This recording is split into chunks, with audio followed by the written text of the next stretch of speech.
Hazreti İbrahim Aleyhisselam'ın Hazreti İsmail'i feda ettiği günleri idrak ediyoruz, günleri yaşıyoruz. İşte Hazreti İbrahim Rabbinin rızasını kazanmak için İsmail'ini feda etti. Ümmet Resulullah Efendimiz Aleyhisselatü Vesselam'ın 20. asrın ümmeti de Müslümanlar İsmail'lerini feda ettiler, Abdüsselamlarını feda ettiler, muratlarını feda ettiler, binlerce kardeşlerini feda ediyorlar, feda etmeye devam ediyorlar. Bugün topraklarımızda, kendi bölgemizde, Mısır'da, Suriye'de, dünyanın sair yerlerinde İsmail'ler feda ediliyor. Niçin? Allah Azze ve Celle'nin o mübarek dini, o mübarek dava için, İslam dini için feda ediliyor. İşte bu yüzden şehit çok kıymetlidir. Çünkü kendisini feda etmiştir. Kendisini adamıştır. Şehitlerin bize bıraktığı miras şudur.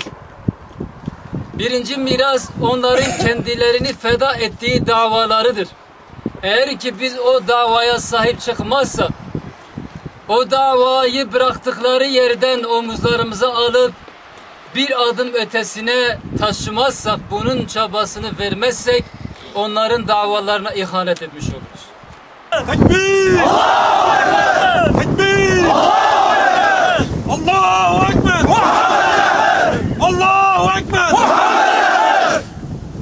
Allahümme salli ala seyyidina Muhammedin nebiyil ümmi ve ala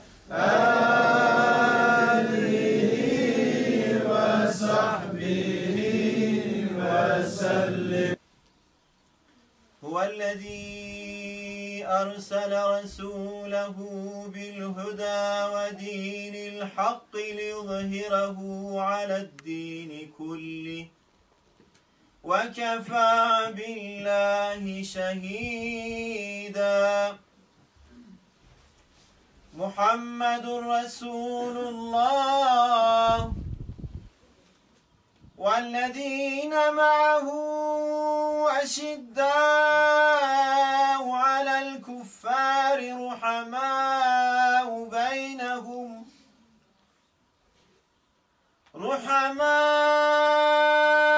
بَيْنَهُمْ تَرَاهُمْ رُكَّعًا سُجَّدًا يَبْتَغُونَ فَضْلًا مِنَ اللّٰهِ